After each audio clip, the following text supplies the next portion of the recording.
Mon cher, on est chez le roi du bruit. Toi, tu peux calmer. Yara! Maladie, toi! Pourquoi tu fais tout ce boucan comme ça chez moi là? Ben, laisse ça. Ah, Maladie, ça toujours frais. Non, mais attends, je dors, bruit, c'est quoi? Maladie, il faut laisser ça. Je viens te voir. Oh. Odia, il sait. On dirait, fraîcheur. On est calé. Ah, Maladie. Et après, il va venir les artistes en Côte d'Ivoire ici. On a vu ta maison, ça charme. On dit ta chambre t'a tué. Ma chambre? Je dis, oui, ta chambre. Donc tu veux même. Ok, voilà. Tu veux voir ma chambre? Oui, regardez ça, moi. C'est privé là-bas qu'on montre ses poèmes Maploli immenses. On rentre pas là-bas comme ça. Non, dans Maploli, il n'y a pas fait répétition. Tu rentres pas. On a dit salon, il y a ma chambre là. Tu rentres pas. On a dit. Oh non, sérieux. Là-bas, c'est privé. C'est le coiffeur. Dis-moi ça. Voilà. On a fait un petit genre de frais. Tu vois, un peu comme quand tu faisais Jonathan. Laisse ça. Je te fais voir juste un bout et après, c'est bon. Vous avez vu? Danger de nous. Attends.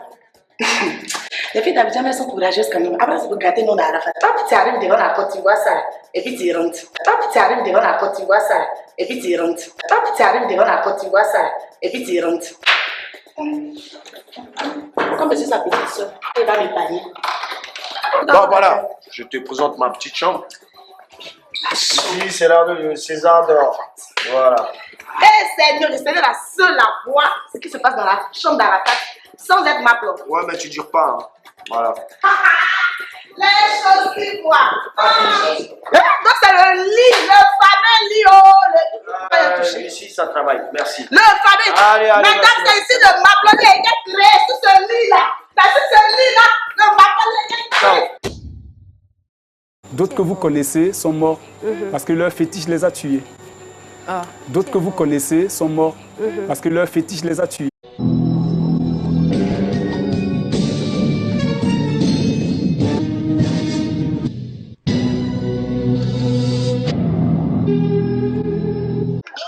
Le stade Houphouët-Boigny est rempli de fidèles ce jeudi pour un événement religieux. Le 30 août, ils seront des milliers à rendre hommage à Didier Arafat. La Côte d'Ivoire attend les obsèques de la star du coupé-décalé depuis son décès le 12 août. Un grand concert se tiendra en présence des Congolais Fally Ipupa et Koffi Olomidé et des Nigérians Davido et Jay Martins. Des écrans aux abords du stade permettront de suivre la cérémonie. Le cercueil où repose Didier Arafat sera exposé au public avant l'enterrement qui se déroulera le samedi 31 août. La présentation des condoléances à la résidence de l'artiste a été prolongée pour permettre aux membres du gouvernement de rentrer de vacances. Didier Arafat, Ange Didier Ouon de son vrai nom, est décédé après un accident de moto. Des milliers de personnes s'étaient alors rassemblées à Abidjan pour lui rendre hommage. Véritable icône de la musique ivoirienne, il avait vendu des milliers d'albums. Et sa notoriété dépasse largement les frontières de la Côte d'Ivoire.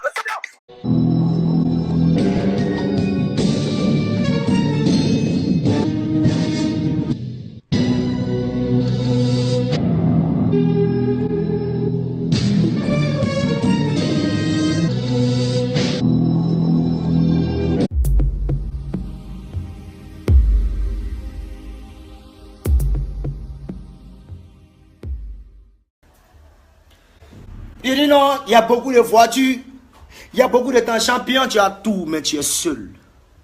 Parce qu'il manque quelque chose dans ta vie. Tu n'es pas heureux. Tu joues un peu le jeu. Parce que tu as vendu ce qu'on appelle, je ne vais pas appeler ça ton âme, mais tu as vendu ton bonheur.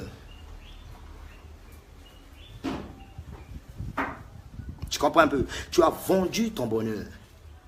Aujourd'hui, tu as tout à cause des gris-gris. Tu as tout à cause du fétichisme. Tu as tout à cause des pratiques occultes.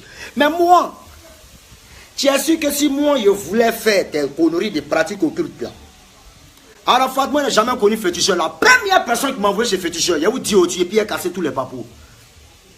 Le premier gars qui m'a envoyé chez féticheur, écoutez très bien, il s'appelle Arafat. Et c'était à Koumassi. C'est Arafat qui m'a envoyé chez féticheur. Oui. Parce qu'il adore ça, il aime bien ça. Il adore le fétichisme. Oui.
faire rapidement une petite exhortation parce que nous sommes la lumière du monde. La Bible dit, nous sommes le sel de la terre. Le sel de la terre.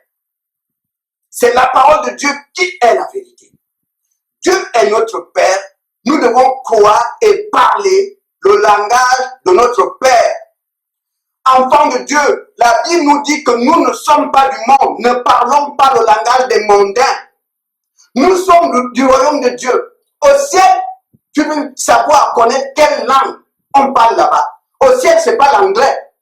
Au ciel, on ne parle pas français. Au ciel, on ne parle pas le patois de tes ancêtres. Au ciel, on ne parle pas l'allemand ni l'espagnol. Au ciel, on parle parole de Dieu. On parle parole de Dieu au ciel. Ce n'est pas le langage des hommes. Donc nous devons parler et croire à la parole de Dieu parce que c'est la parole de notre papa. Écoutez ce que la parole de Dieu nous dit dans le livre d'Ésaïe au chapitre 9 au verset 5. Il est écrit, un enfant nous est né, un fils nous est donné et la souveraineté reposera sur son épaule. On l'appellera merveilleux conseiller, Dieu puissant, Père éternel, prince de la paix. Cet enfant est le prince de la paix.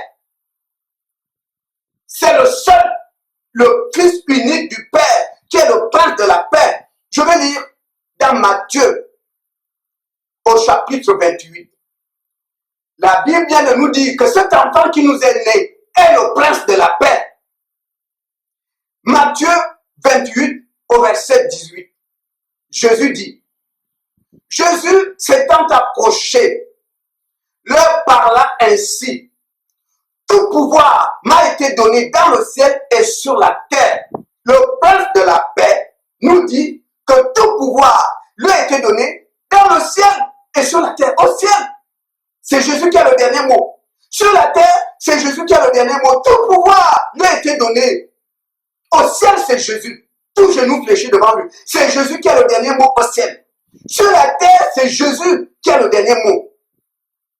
Je vais lire dans Matthieu, chapitre 11, verset 29.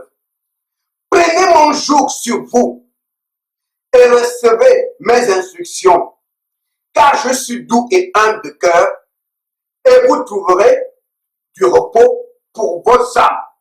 Le repos de ton âme, c'est en Jésus, le prince de la paix. Le repos de ton âme, c'est pas hors de Jésus. Je vais lire dans Marc, chapitre 16, du verset 15 au verset 16. Puis il leur dit, allez par tout le monde et prêchez la bonne nouvelle à toute la création. Celui qui croira et qui sera baptisé sera sauvé. Mais celui qui ne croira pas sera condamné. Ton âme n'aura pas la paix après ta mort si tu n'as pas cru en lui. C'est maintenant que tu prépares l'avenir de ton âme. La Bible dit, celui qui ne croit pas en lui est déjà condamné. Ton âme est déjà condamnée si tu ne crois pas en lui. Parce que c'est le prince de la paix. Et ce prince de la paix te dit que tout pouvoir dans le ciel et sur terre, c'est dans ses mains. C'est lui qui a le dernier mot. Donc tu as intérêt à t'attacher à Jésus. Parce que c'est lui le prince de la paix. L'enfant qui nous est né. Tout pouvoir lui a été donné. Je vais lire dans l'évangile de Jean, chapitre 21, Jean chapitre 5, du verset 21 au verset 23. Écoutez ce que Jésus dit. Parce que on entend le monde parler et vous avez parfois des enfants de Dieu qui parlent le langage du monde. Quand on est membre de la famille qui n'avait pas Jésus, quand une personne qui est morte qui n'avait pas Jésus, perd son âme, je te dis que ça ne changera rien à sa situation. Bon, comme les oreilles veulent entendre ça, tu peux continuer à dire ça, mais ça n'a aucun effet sur l'âme de la personne. Le monde entier peut dire perd son âme, ça ne changera rien. Un jour, Jésus était avec les disciples. On vient lui annoncer une nouvelle. On lui dit, Jésus, te ton ami Lazare est mort. Ton ami Lazare. Jésus ne dit pas paix à son âme. On lui dit, ton ami Lazare est mort. Jésus ne dit pas paix à son âme, parce que c'est le langage du monde. Et comme le monde aime entendre ça, c'est devenu une habitude. Parfois, on croit que parce qu'on le dit, que l'âme de la personne a le repos. Jamais. Je vais lire dans l'évangile de Jean, au chapitre 5, du verset 21 au verset 23. Il est dit ceci. Car, comme le Père ressuscite les morts et donne la vie, ainsi le Fils donne la vie à qui il veut. Écoutez la suite. Parce qu'on a l'habitude de dire, oh, pourquoi vous jugez telle personne? Est-ce que vous êtes Dieu? C'est Dieu lui-même qui va le juger. On entend ça tout le temps. Quand une personne est morte, pourquoi vous jugez telle personne? Est-ce que vous êtes Dieu?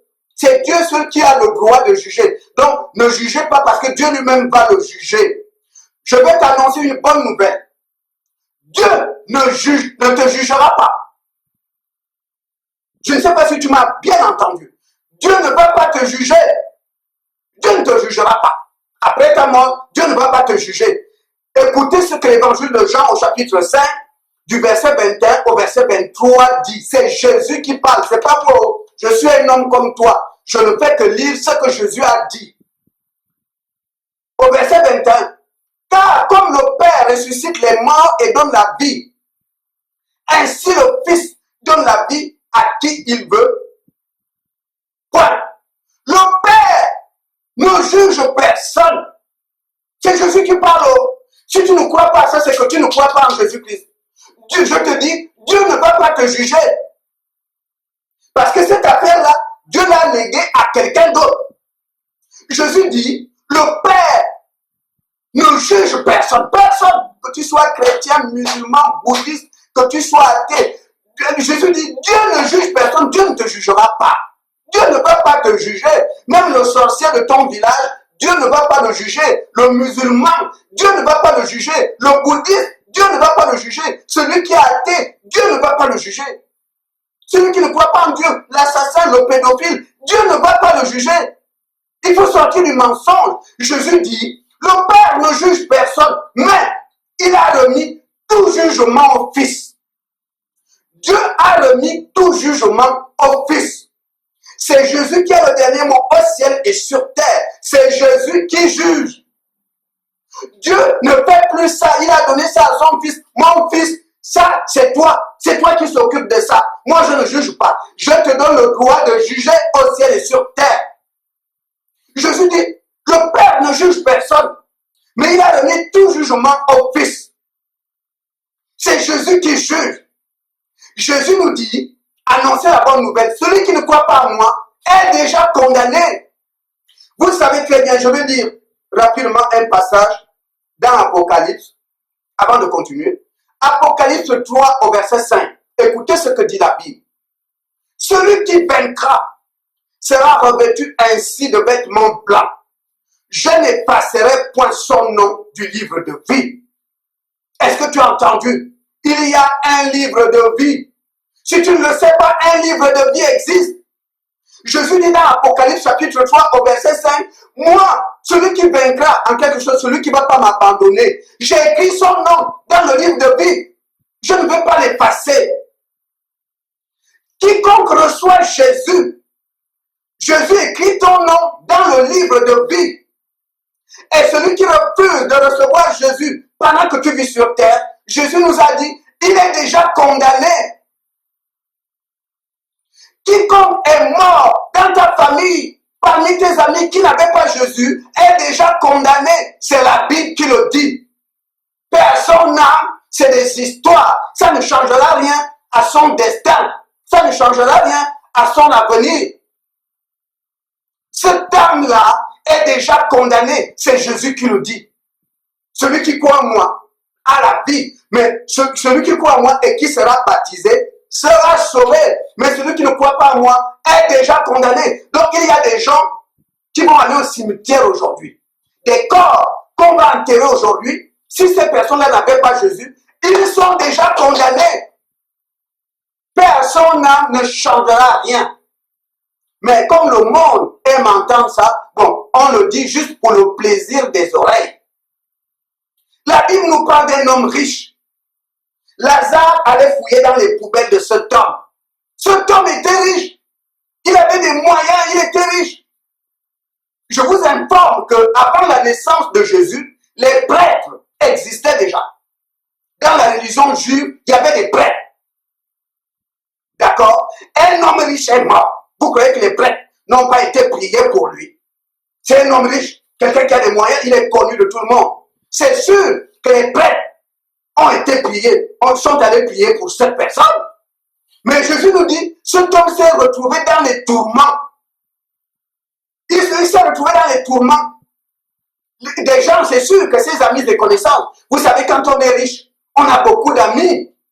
C'est sûr que ses amis ont dû dire, oh Dieu, pardonne-le, oh Dieu, paix à son âme. Mais Jésus nous dit, il s'est retrouvé dans les tourments de l'enfer. C'était un homme riche. C'est sûr que le jour de son enterrement, il y avait du monde. Parce que les hommes riches ont beaucoup d'amis. Les hommes ont dû prier pour son âme. Ses amis ont dû dire paix à son âme. Il y avait des prêtres à l'époque. Tout le monde a dû prier paix à son âme. Mais Jésus nous dit, il s'est retrouvé dans les flammes. Mon frère, si je meurs aujourd'hui et que je n'ai pas Jésus, ton Père, mon âme, ne me servira de rien. Jésus dit, annoncez la bonne nouvelle. Présentez-moi Jésus, le Fils de Dieu, au monde entier. C'est ça la bonne nouvelle. Celui qui me refuse est déjà condamné. C'est ton refus de recevoir Jésus qui te condamne. Et Jésus nous dit, c'est très important, parce que les gens ont l'habitude de dire, Dieu lui-même va le juger devant. Évangile de Jean, chapitre 5, du verset 21 au verset 23. C'est Jésus qui parle. Car comme le Père ressuscite les morts et donne la vie, ainsi le Fils donne la vie à qui il veut. Le Père ne juge personne, mais il a remis tout jugement au Fils.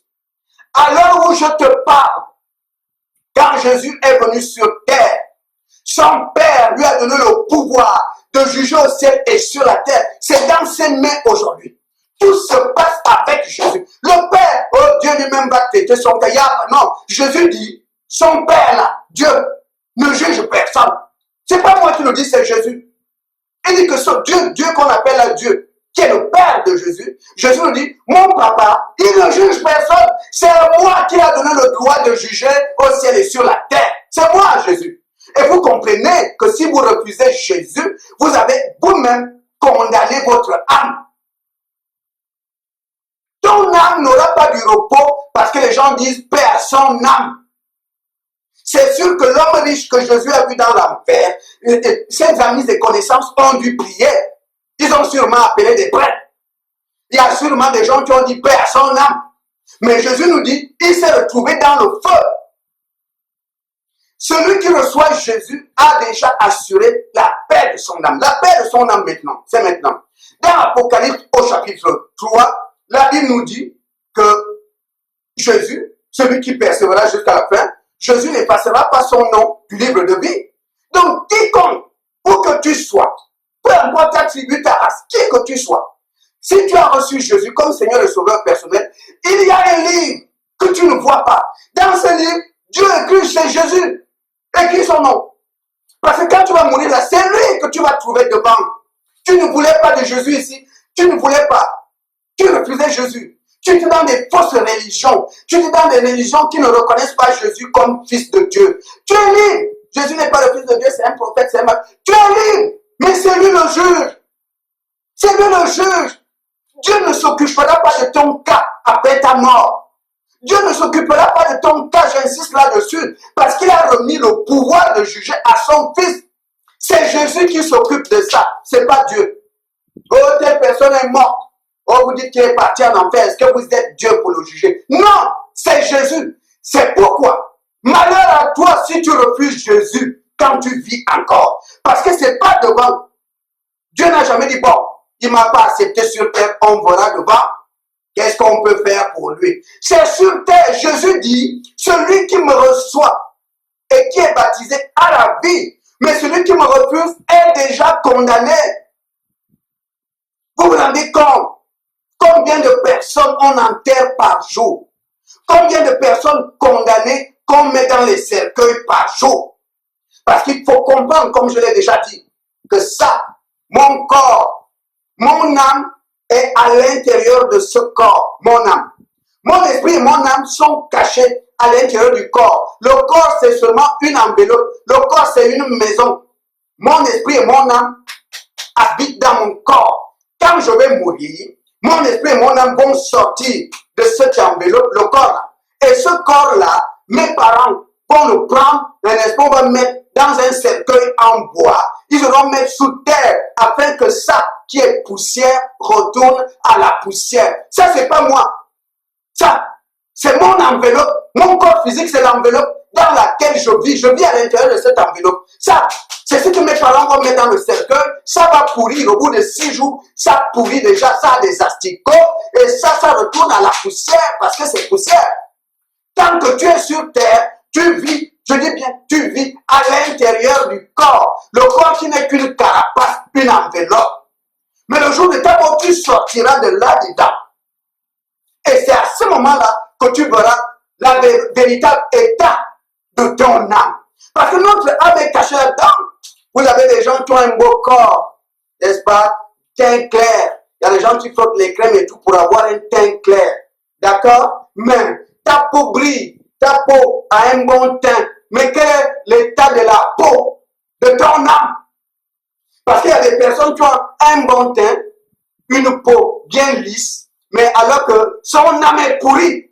Son âme à l'intérieur est pourrie. Le jour que tu sortiras de ce corps, c'est là que tu verras l'état de ton âme. Tu verras la pourriture, tu verras la souillure qui vient de tous les péchés que tu as commis. Parce que les péchés que tu fais tous les jours vont souiller ton âme. Tant que tu es à l'intérieur du corps, tu ne peux pas connaître l'état de ton âme. C'est quand tu sortiras de là-dedans que tu verras, merde, je suis pourri comme ça. Tu verras que tu sens ton âme sent mauvais. Ton âme sent la pourriture de tous tes péchés. Le sang de Jésus seul peut purifier ton âme. Le sang de Jésus seul peut sanctifier ton âme.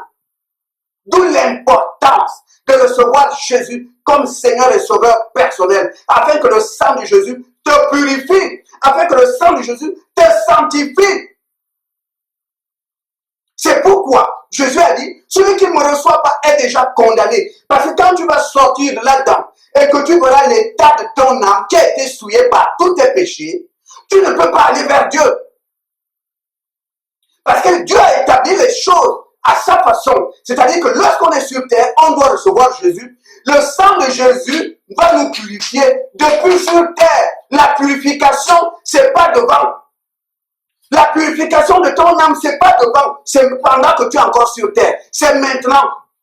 Tu dois penser à la purification de ton âme maintenant. C'est pas devant. Père, ton âme ne changera rien à ton destin. Père, ton âme ne changera rien à l'avenir de ton âme. Ça ne changera rien. L'homme riche, tous ses amis ont dû prier Dieu. Tous ses amis ont dû dire Père, son âme. Mais Jésus nous dit, il s'est retrouvé dans le feu. Lorsqu'on vient dire à Jésus, ton ami Lazare est mort. Jésus ne dit pas, ah bon, Père, son âme.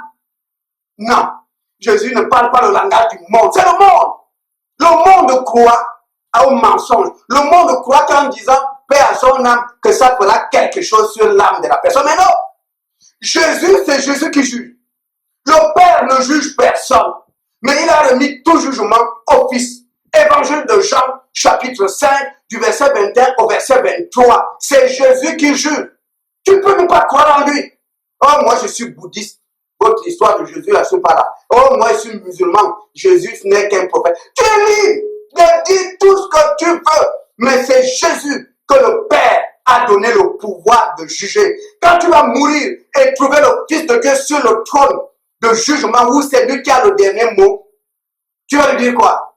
Mais moi, je vais parler à Dieu. Il va te dire, mais non, je suis désolé. Aucun homme ne peut aller parler à mon Père. Aucun homme. C'est moi qui l'ai établi pour vous juger. Ça se passe par moi. Mon Père, on ne le dérange pas.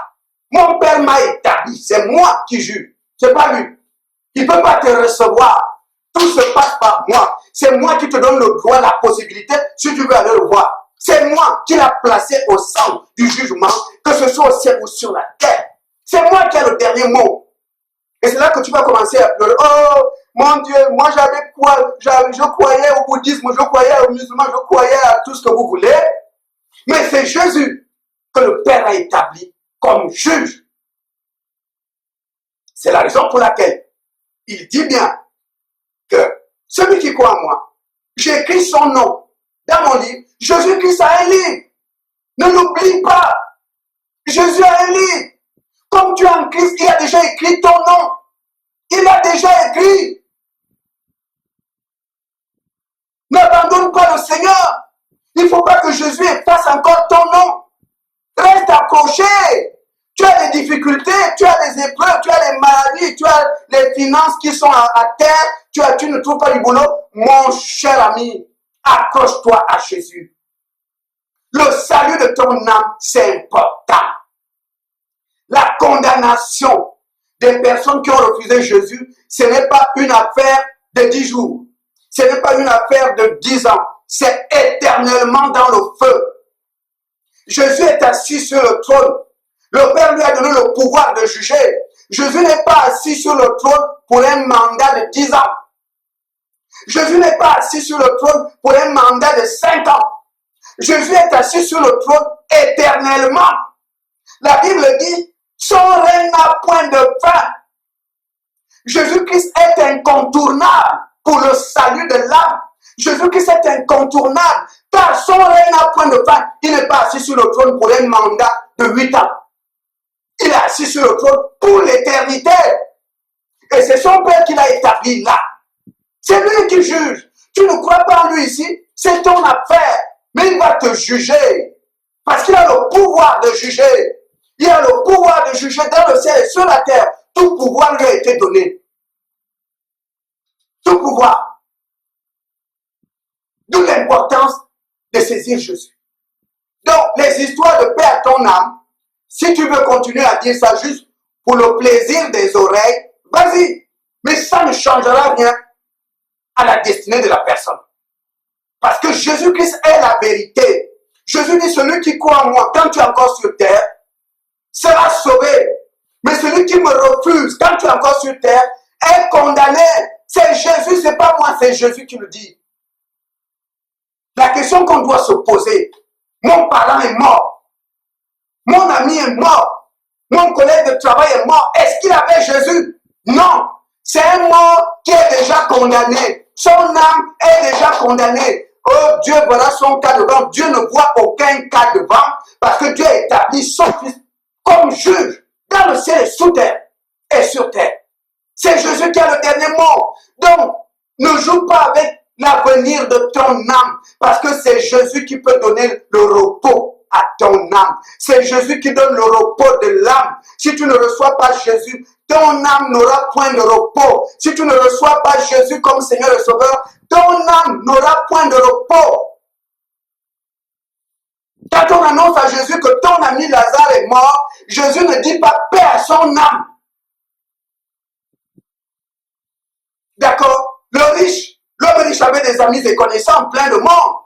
Les gens sont venus prier pour lui. Mais Jésus nous dit, il s'est retrouvé dans le feu. Parce que tout se passe quand tu es encore sur terre. C'est pas devant. Il n'y a pas de on ira voir devant. C'est Jésus. C'est Jésus qui est au centre du salut. C'est pas Jésus pour avoir la vie, c'est pas lui. Pour avoir la paix à ton âme, c'est Jésus. C'est Jésus qui assure la paix de ton âme après ta mort. Il faut aller à Jésus si tu veux la paix de ton âme. Même je peux dire paix à ton âme, Père. C'est pas moi Jésus. Le paix à ton âme que je dis à quel pouvoir? Est-ce que je suis Dieu? Est-ce que je suis Dieu? Si on t'enterre et moi je te dis paix à ton âme, ça a quel pouvoir? Est-ce que je suis Dieu? Ce n'est qu'une parole en l'air, c'est une parole, tout simplement. Mais il n'y a que Jésus qui peut donner la paix à ton âme. D'où l'importance de venir à lui. Quand tu viens à Jésus, tu as déjà assuré la paix de ton âme après ta mort. Compris pour toi ou pas, c'est Jésus qui assure la paix de ton âme personne d'autre. Parce que le Père lui a donné le pouvoir de juger. C'est lui qui a le pouvoir de juger si ton âme a droit à la paix ou pas. Et il a dit, celui qui me refuse, secouez la poussière de vos pieds. N'insistez pas, allez ailleurs, allez parler à quelqu'un d'autre. Mais celui qui me refuse est déjà condamné. C'est-à-dire son âme est déjà condamnée. Celui qui meurt sans Jésus, son âme est déjà condamnée. Vous pouvez faire 1000 messes de requiem. Vous pouvez dire paix à son âme, ça ne change rien parce que c'est Jésus qui a le dernier mot. Ce n'est pas la parole de l'homme qui compte, c'est ce que Jésus dit qui compte. C'est la raison pour laquelle le diable s'acharne sur toi par des maladies, par des difficultés, par des épreuves, parce que le diable veut que tu abandonnes. Le diable sait que par Jésus, tu as déjà l'assurance de la paix de ton âme. Tu as déjà l'assurance. Parce que c'est Jésus qui assure la paix de ton âme après ta mort. C'est pas le prêtre, c'est pas le pasteur, c'est pas parce que les gens vont dire paix à ton âme. Ça ne change rien à ton avenir, à l'avenir de ton âme. Ça ne change rien. Ça ne change rien. C'est Jésus qui est l'alpha et l'oméga. C'est Jésus qui décide. C'est lui qui écrit ton nom dans le livre de vie. Quiconque reçoit Jésus, Jésus écrit son nom. Et quand tu vas te retrouver après ta mort devant Jésus, Jésus va regarder dans le livre de vie. Est-ce que ton nom est là-dedans? Oui. Paix à ton âme. Est-ce que ton nom est là-dedans? Non. Tu es déjà condamné. Parce que celui qui me refuse a choisi lui-même la condamnation. Vous savez, Jésus n'envoie personne en enfer. C'est le choix que tu fais maintenant. C'est le choix que tu fais maintenant qui détermine où se retrouvera ton âme. Parce que c'est Jésus qui a le dernier mot. Et comme tout pouvoir lui a été donné par son Père, tu comprends vraiment la folie de refuser Jésus. Parce que c'est lui. Dieu ne va pas te juger parce que Jésus dit que le Père lui a remis tout jugement. Donc, ne crois pas que tu vas aller, oh Dieu, je suis venu. Non, personne, tu ne peux pas aller voir Dieu. C'est Jésus qui est assis sur le trône et que le Père a donné le pouvoir de juger. Donc, d'où l'importance de le recevoir comme Seigneur et Sauveur quand tu es encore sur terre. Il faut le recevoir avant le jour de ta mort. Parce que après, tu es fini. La Bible déclare dans le livre d'Hébreux, après la mort, c'est le jugement. Et Jésus nous dit que tout pouvoir lui a été donné par le Père au ciel et sur la terre. Jésus est l'alpha et l'oméga. Jésus est incontournable pour la paix de ton âme. D'où l'importance de le recevoir comme Seigneur et Sauveur personnel, afin que ton nom, lui, Jésus, puisse l'écrire dans son livre de vie, afin que le jour de ta mort, ton âme aura le repos et la paix. C'est Jésus qui assure le repos de ton âme. Il assure aux personnes qui se sont engagées pour lui, aux personnes qui se sont reconnues pécheurs et qui sont venus à lui. C'est lui qui assure le repos de leur âme. Paix à son âme que les gens disent après un mort, ça n'a aucune validité aux yeux de Dieu. Parce que ce ne sont que des paroles des hommes. C'est des paroles en l'air. Ça ne change rien, n'est-ce pas, à la destination de ton âme. C'est pas parce qu'ils ont dit paix à ton âme que ton âme va au ciel. Ce n'est que des paroles. C'est du vent. Ce n'est que du vent. Juste parce que les oreilles aiment entendre ça. Mais ça ne change rien à ta destinée. Ça ne change rien à l'avenir de ton âme. Je tenais à nous dire que, bien aimé, si tu es en Jésus, oui, tu traverses des épreuves, mais la paix de ton âme, c'est maintenant. C'est avec Jésus. C'est Jésus qui assure la paix de ton âme après ta mort. Si tu meurs sans lui, ton âme est déjà condamnée. C'est Jésus qui le dit. Ton âme est déjà condamnée. Celui qui croit en moi, il dit, annoncez à tout le monde la bonne nouvelle. La bonne nouvelle, c'est quoi? C'est que Dieu vous a aimé. Et comme vous êtes tous des pécheurs, et que vous êtes liés au péché, il a envoyé son fils se sacrifier. C'est Jésus qui est venu payer la facture de nos péchés. C'est Jésus qui a réglé l'affaire à la croix. Et Jésus dit, comme maintenant vous êtes sauvés par grâce, parce que j'ai déjà payé la facture, annoncez cette bonne nouvelle à tout le monde. Que tu ne peux pas être sauvé par tes œuvres. Dieu t'accorde le salut gratuitement parce que à cause de tes péchés, quelqu'un d'autre a payé la facture à la croix. Mais si quelqu'un refuse ça, cette personne est déjà condamnée. Mais celui qui accepte ça est déjà sauvé. C'est ce que Jésus dit. Personne ne sera sauvé par les œuvres. Personne ne sera sauvé par ce que tu fais. Celui qui cherche le salut par les œuvres, l'apôtre Paul dit, cette personne doit appliquer toute la loi dans sa vie. Il doit pratiquer toute l'intégralité de la loi. Or, que dit la loi? La loi dit, sa loi, je parle ici de l'Ancien Testament, la loi dit, quiconque observe toute la loi et pêche contre un seul commandement devient coupable de tous. C'est pourquoi le salut par les œuvres, c'est impossible. La bonne nouvelle, c'est que vous êtes des pécheurs. À cause de vos péchés, normalement, vous devrez partir en enfer parce que vous avez péché. Mais comme Dieu vous aime, d'accord, et comme vous ne pouvez rien faire, le péché a le pouvoir sur vous, il envoie alors son fils venir mourir à la croix à notre place pour que le salut nous soit donné gratuitement. C'est ça la bonne nouvelle. Ce n'est plus par les œuvres afin que personne ne se glorifie. C'est maintenant par le sang de Jésus que nous avons le salut. C'est la bonne nouvelle. Venez à moi, dit Jésus. Venez recevoir le salut gratuitement.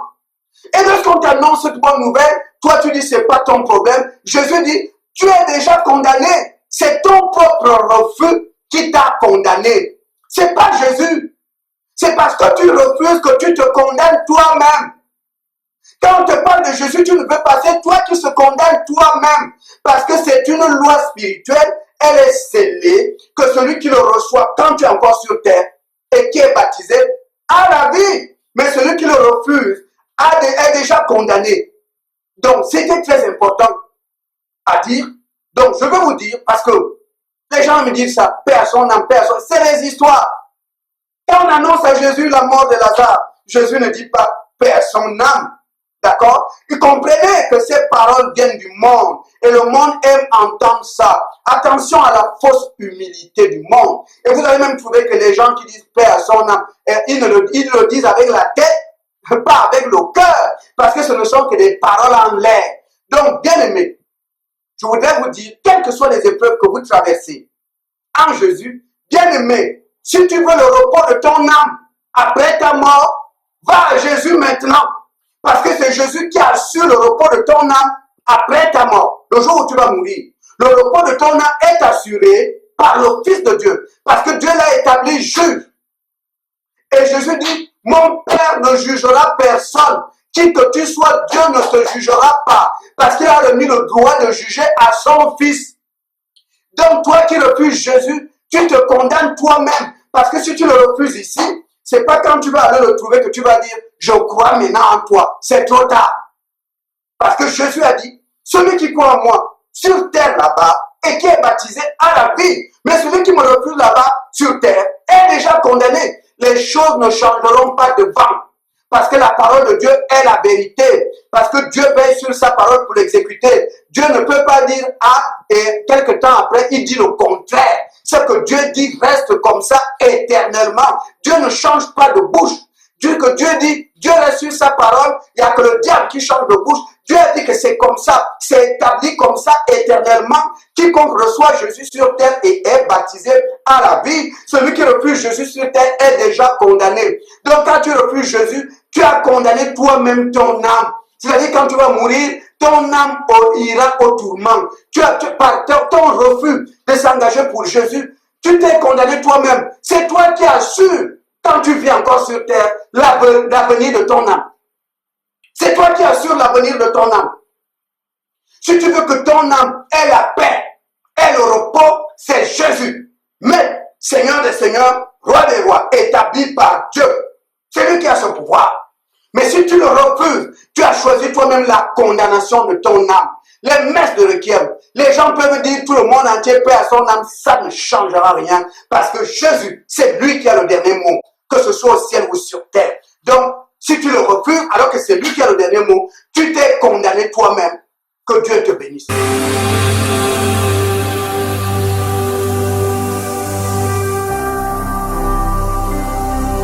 Jésus-Christ TV, vous connaîtrez la vérité et la vérité vous affranchira.